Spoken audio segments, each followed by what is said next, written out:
Assalamualaikum, salam sejahtera. Saya Zulfitri Yusof. Program ini namanya Fokus Minggu Depan. Kami memberikan sinopsis apakah yang bakal menjadi tumpuan bahan berita untuk minggu akan datang. Hari ini sudah pasti tumpuannya tertumpu kepada pilihan raya negeri Melaka, di mana pengundian awal akan berlangsung pada hari Selasa dan pada hari Sabtu depan berlangsungnya pilihan raya negeri Melaka.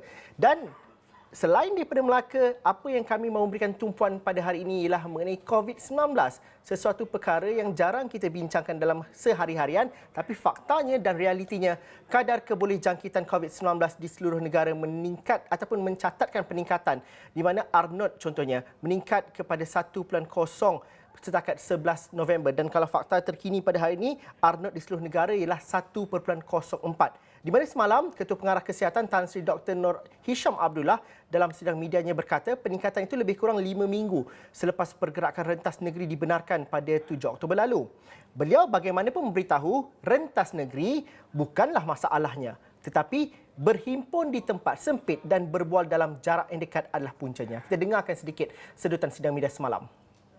Kadar kebolehjangkitan COVID-19 ataupun nilai R0 mengikut jangkaan kes harian pada 11 November 2021 untuk seluruh negara juga telah meningkat kepada 1.0, lebih kurang 5 minggu selepas pergerakan rentas negeri dibenarkan, iaitu pada 7 Oktober 2021. Memang R0 ataupun RT kebolehjangkitan meningkat kepada 1.0.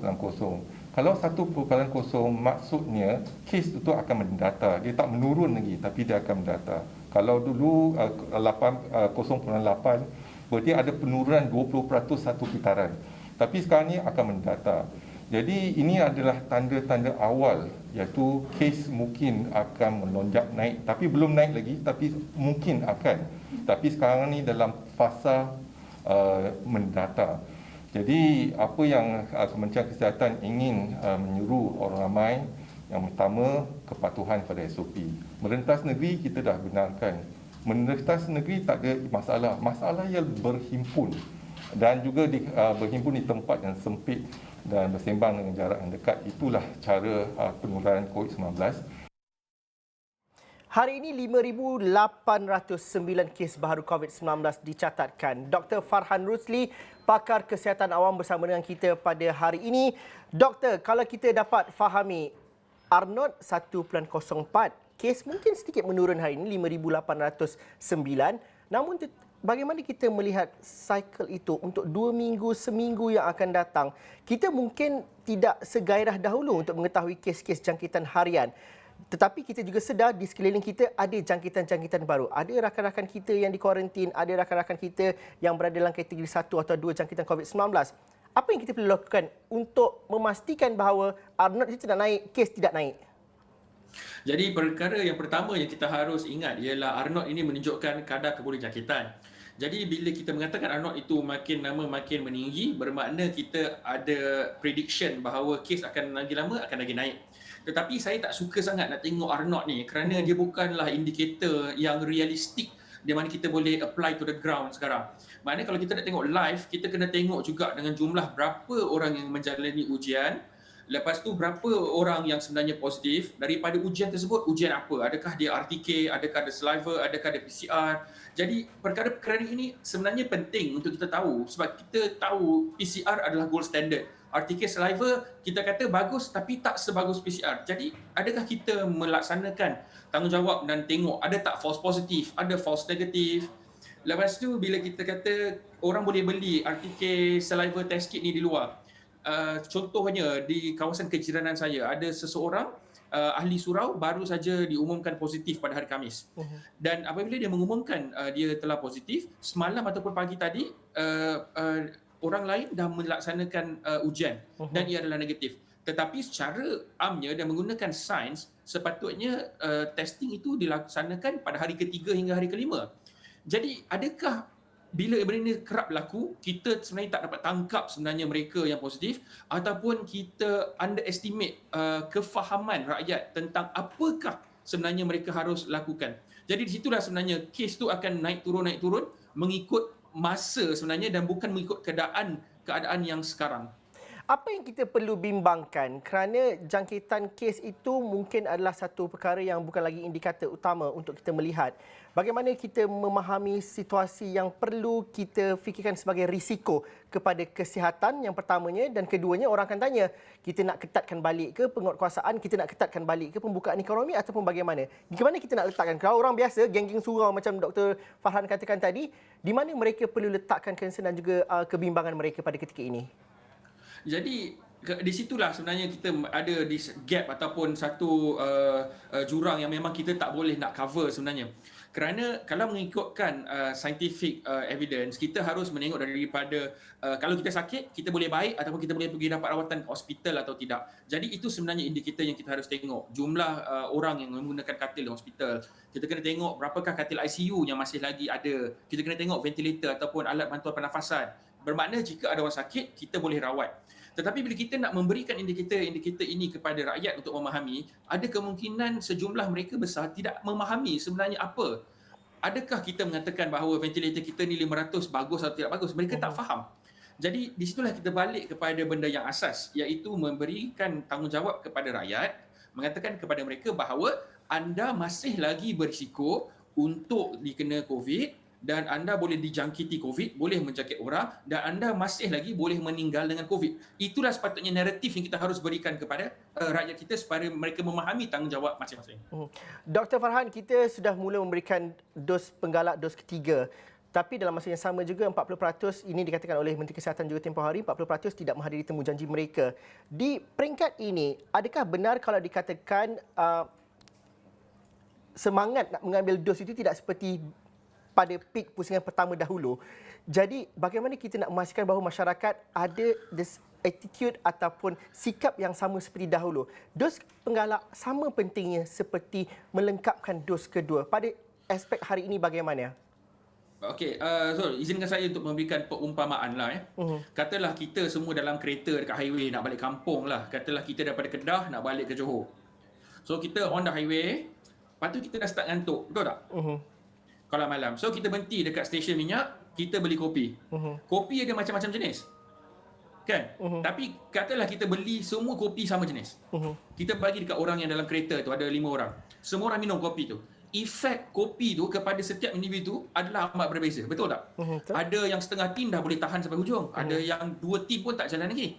Jadi kopi tu adalah macam vaksin. Jadi bila kita tengok data kita, bila kita dah sambung perjalanan kita, bila sampai Melaka tu kita kata tak boleh ni dah ngantuk balik. Kalau you continue, ada kemungkinan you akan accident, akan meninggal dunia. Jadi boleh tak berhenti balik kat stesen minyak dekat air keruh tu, lepas tu you top up balik you punya kopi, lepas tu you boleh sambung perjalanannya.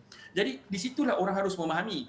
Kita kalau dalam kereta tu, kita ada dua kebarangkalian, betul tak? Kalau kita memandu dengan mengantuk, ada satu kebarangkalian kita boleh sampai ke destinasi dengan selamat. Tetapi ada juga kebarangkalian kita sebab mengantuk itu kita boleh mengalami kemalangan dan meninggal dunia. Jadi the risk is there. Jadi kalau kita tahu risiko itu wujud, kenapa kita tak berhenti saja? Itulah ibarat booster dose itu. Dan apa yang kita perlu lakukan untuk memastikan bahawa ianya dapat disegerakan, kerana pakar kesihatan awam yang lain juga mengatakan bahawa walaupun mereka faham akan risiko daripada faktor kesihatan awam untuk pembukaan ekonomi, tetapi ianya bukan sesuatu perkara yang boleh dilakukan untuk mengetatkan semula, menutup semula sektor ekonomi. Apa yang kita perlu lakukan ialah untuk meningkatkan dan juga mempercepatkan dos penggalak dan juga booster dose itu. Situasi dalam kesihatan awam hari ini bagaimana? Adakah kempen itu cukup? Aspek komunikasinya tepat? Bagaimana pada pandangan Dr. Farhan? Masih lagi tidak cukup. Jadi saya amat sebenarnya gembira bila PRN Melaka ini dilaksanakan. Kerana apa? Kerana di sini selepas 2 tahun kita menghadapi COVID di negara kita, kita boleh tengok apakah sebenarnya translation ataupun apakah informasi dan ilmu yang kita telah berikan kepada rakyat. Adakah mereka memahami? Jadi bila kita tengok PRN Melaka ni, kita nampak memang diorang tak faham sebenarnya ataupun diorang tak peduli. Sebab itu mereka masih lagi berkumpul. Ya, mereka masih lagi sarapan sampai 4 kali sehari. Sarapan pagi 4 kali sehari. Bayangkan jika seseorang orang yang sedang bertanding itu, dialah sebenarnya super spreader. Jadi dia makan 4 kali breakfast satu hari, dia merebak virus itu kepada 4 tempat yang berbeza. Jadi benda-benda ini yang kita harus tengok dan kita faham bahawa orang masih lagi tidak peduli tentang seriusnya perkara COVID ini di kalangan masyarakat. Adakah itu Dr. Farhan merasakan bahawa PRN Melaka juga memberikan risiko kepada peningkatan kes dan juga ada gelombang akan datang walaupun mungkin saiznya kita harap tidak sebesar negeri Sabah dahulu? Jadi PRN Melaka ini dia unik kerana dia akan berlaku pada hujung bulan 11. Pada waktu yang sama, kita tahu selebih daripada berapa puluh juta mereka yang menerima dos Sinovac adalah akan mentamatkan tempoh mereka pada hujung bulan 11 dan juga pertengahan Disember. Dan kita tahu selepas 3 bulan dan 6 bulan Sinovac ini diberikan, kadar immunity adalah lebih kurang 29% sahaja.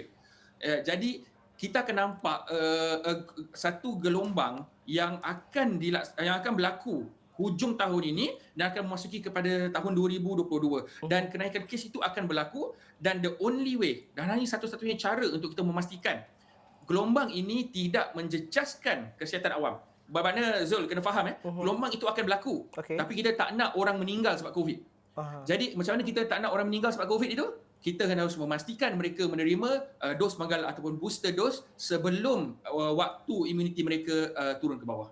Dr. Farhan, beberapa negara di Eropah juga kini dikatakan sebagai epicenter untuk pandemik ini. Walaupun kadar vaksinasi sudah dilakukan dengan baik di sana, tapi mungkin kita fahami situasi di sana, kenapa ianya kes kembali meningkat. Malah ada yang di sebuah negara yang kadar jangkitannya sama seperti sebelum pandemik berlaku, sekitar April 2020 dahulu. Apa kebimbangan yang kita letakkan contoh dan juga bagaimana kita faham situasi di sana dan tidak berlaku di sini pula?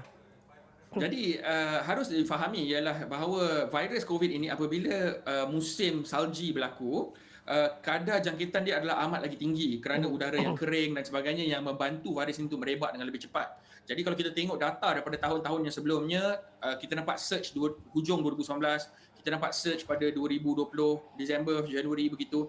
Dan kita akan nampak ada surge kat sini. Jadi macam di Germany, kita nampak ada increased amount of orang yang masih lagi terjangkiti COVID. Tetapi apa yang harus kita ambil iktibar daripada sini ialah banyak negara di Eropah sebenarnya mereka tidak mahu mengambil vaksin. Diorang banyak anti-vax dekat negara-negara Eropah itu berbanding dengan negara kita yang alhamdulillah setakat ini kita punya kadar penerimaan vaksin adalah amat tinggi. Tetapi kita harus go back to the ground, kita harus pergi balik kepada rakyat di Malaysia ini dan harus memberikan mereka lebih lagi ilmu untuk mereka memahami kenapa dos penggalak itu adalah penting supaya kita boleh mengelak diri kita daripada menjadi seperti negara-negara Eropah. Itu yang kita harapkan. Siapa dapat temu janji, sila pergi dapatkan dos penggalak seperti Dr. Farhan baru dapat semalam. Terima kasih Dr. Farhan kerana sudi bersama dengan kami dalam Fokus Minggu depan. Selepas ini tumpuan kami berikan kepada negeri Melaka. Ini ataupun Minggu Hadapan adalah minggu kedua kempen pilihan raya. Baki kempen sekitar 5 hari sahaja lagi.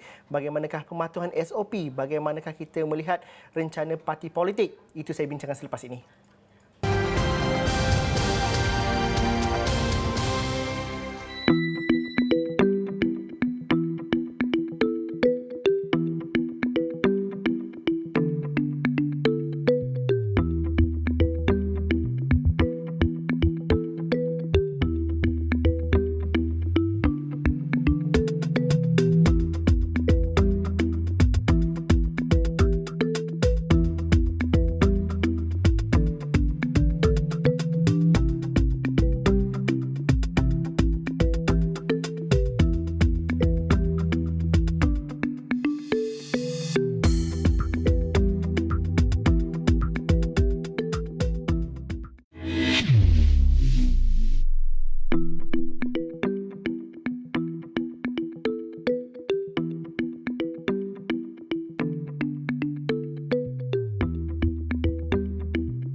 Fokus pemberitaan sudah pasti tertumpu ke negeri Melaka minggu hadapan. Hari Selasa ini bakal berlangsung hari pengundian awal 16 November. Seterusnya pada 20 November hari yang ditunggu-tunggu adalah hari pengundian. Dan kalau kita lihat pengundian awal ini pada hari Selasa, mungkin Lokman Haris ada data dan juga perinciannya di kawasan Dewan Undangan Negeri manakah pengundi yang lebih ramai mengundi awal pada hari Selasa ini, keluar awal dahulu berbanding dengan Dewan Undangan Negeri yang lain dan juga fakta-fakta di sebaliknya, Lokman. Silakan. Ya, kita ada lebih 12,500 orang pengundi awal di Melaka. untuk PRN kali ini kebanyakan mereka sudah tentu adalah anggota tentera dan juga polis. Mereka akan turun pada Selasa ini. 24 pusat pengundian awal akan dibuka dan kebanyakan mereka, Zul, datang daripada 3 don ini. N11 Sungai Udang, Air Keruh N16 dan juga N22 Bandar Hilir. Sungai Udang sudah tentu ada 2 kem tentera, kem Sungai Udang dan juga kem Terendak yang terletak di sini. Lebih 9,500 orang pengundi awal dijangkakan turun pada Selasa ini. Diikuti dengan Air Keruh mempunyai 739 orang pengundi awal dan 555 dari Bandar Hilir. Kebanyakannya di Air Keruh dan Bandar Hilir adalah anggota polis dan pasangan mereka. Ini 3 don yang mempunyai paling ramai pengundi awal yang kita bakal saksikan. Mungkin banyak tumpuan diberikan pada Selasa ini, hari pengundian awal. Kita lihat pula komposisi keputusan PRU14 di 3 kerusi ini dan juga calon yang diletakkan pada PRN pada kali ini. Sudah tentu Sungai Udang, satu kerusi yang agak panas. Pada PRU14 menyaksikan bekas Ketua Menteri Datuk Seri Idris Harun di bawah tiket Barisan Nasional pada ketika itu memenangi dengan lebih 10,000 undi, majoritinya 2,229 mengalahkan calon Pakatan Harapan pada 2018 Luqman Abdul Ghani dengan 7,844 undi. Tapi Zul, daripada 2 penjuru, kali ini menjadi 4 penjuru. Kita lihat Cikgu Ali, Muhammad Ali Muhammad diturunkan bawah tiket BN, Asmurni Tambi bawah tiket PKR dan juga Alif Yusof Perikatan Nasional dan seorang calon bebas Zahar Hashim. Sudah tentu Datuk Seri Idris Harun tidak lagi bertanding di Sungai Udang, beralih ke Asahan untuk PRN kali ini. Dan kita lihat pula untuk N16 Air Keruh, Kek Chi Yi daripada DAP mempertahankan kerusi beliau pada PRN kali ini. Majoriti untuk Chi Yi agak comfortable, selesa pada PRU 14 yang lalu. Lebih 9,200 undi mengalahkan Hua Keng Hua daripada Barisan Nasional, 5,800 undi dan juga calon PAS Sepri Rahman. BN dan juga PAS ataupun Perikatan Nasional menurunkan wajah yang lain pada kali ini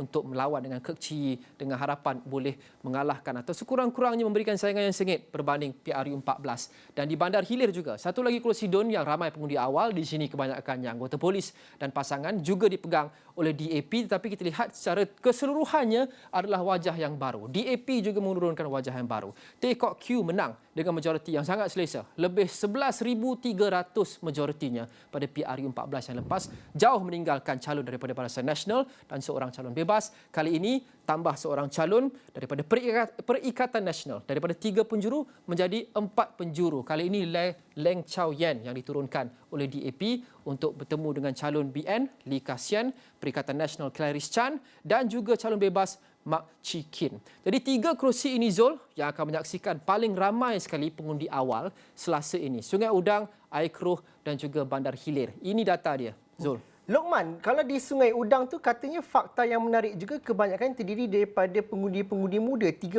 tahun ke bawah, benar? Betul, 21 ke 29 tahun. Data setakat PRU14 yang lalu, mereka yang berumur 21 hingga 29 tahun, lebih 22% di Sungai Udang. Peratusan pengundi muda yang paling tinggi di keseluruhan Melaka, Zul. Okey, menarik dekat situ. Terima kasih Luqman atas data-data dan juga perincian itu.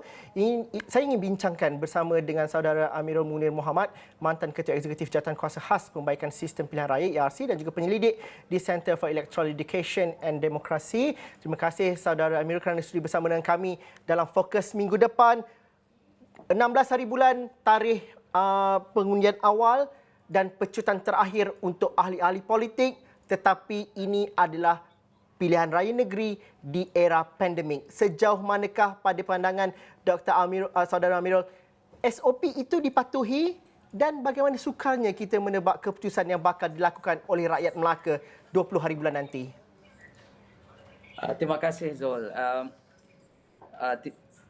Saya rasa kempen yang sedang berjalan sekarang adalah rancak sebagaimana kempen pilihan raya yang lain. Jadi dari segi kempennya tidak ada perkara yang baru, melainkan PRN Melaka pada kali ini adalah kempennya sikit berbeza di mana tiada lagi ceramah-ceramah besar-besaran, tiada lagi kunjungan dari rumah ke rumah, tiada lagi berjalan dari pasar tani ke pasar pagi dan sebagainya. Namun calon-calon dan juga parti-parti yang mengambil bahagian berusaha untuk memenangi hati dan juga pemikiran pengundi-pengundi di Melaka. Kerana dalam apa cara sekalipun mereka, maksud saya calon-calon ni harus memberi perhatian atau memberi penerangan berkaitan dengan apa yang ingin mereka jual kepada rakyat Melaka. Kerana bukannya perkara yang mengundi ini bukannya perkara yang boleh diambil endah oleh semua pihak. Oleh itu usaha terus dijalankan oleh semua pihak supaya mereka dapat menarik perhatian untuk pengundi-pengundi memilih parti dan juga calon-calon daripada parti-parti yang mengambil bahagian. Zul? Saudara Amirul, penting juga untuk pengundi merasa mereka selamat untuk mengundi pada 20 November akan datang. Sejauh manakah kita melihat bahawa penting juga calon-calon menampilkan aspek keselamatan dan juga SOP yang betul dan juga bagi memastikan bahawa menjelang lagi seminggu semuanya dapat mengundi dengan baik dan betapa pentingnya juga ujian kendiri itu perlu dilakukan. Pada saudara Amirul, bagaimana jaminan-jaminan itu perlu diberikan kepada pengundi menjelang 20 November akan datang? Selain daripada parti politik, apa peranan yang boleh dimainkan oleh SPR juga? SPR memang mempunyai SOP yang telah dijalankan dah beberapa PRK yang terdahulu, PRN Sabah dan sebagainya. SOP itu ada dan kalau kita perhatikan di Chini, di Slim, SOP ini berjalan dengan baik dan tidak ada pun Chini misalnya ataupun Slim misalnya tidak ada pun kluster kerana rakyat sendiri, saya rasa keseluruhan rakyat di negara kita ini faham betapa bahayanya COVID-19 dan juga rakyat sendiri yang harus memainkan peranan untuk memastikan penularan itu tidak berlaku. Dan saya rasa dalam pilihan raya kali ini pun juga perkara yang sama. Jadi tak semestinya pengundi-pengundi harus menyerbu ke pusat-pusat pengundian untuk membuang undi dan sebagainya. SPR mempunyai perancangan, dia akan beritahu untuk golongan ini keluar pukul berapa dan kumpulan lain keluar pukul berapa dan sebagainya supaya penjarakan di antara pengundi-pengundi itu dapat dikekalkan. Jadi apa yang pengundi harus lakukan dan juga calon-calon adalah untuk menasihati pengundi supaya kita tak perlu berebut-rebut. Dan kita ada daripada pukul 8 pagi sehingga pukul 5 petang untuk mengundi. Saya rasa itu cukup baik. Kita tak payahlah nak menyerbu ke pusat-pusat. Ya, kita semua teruja untuk mengambil bahagian dalam pilihan raya tapi kita tak perlu untuk menyerbu pusat-pusat pembuangan undi. Okey, Saudara Amirul, itu akan ditentukan pada Sabtu depan, 20 November. Terima kasih kerana sudi bersama kami. Terima kasih kepada anda yang menonton.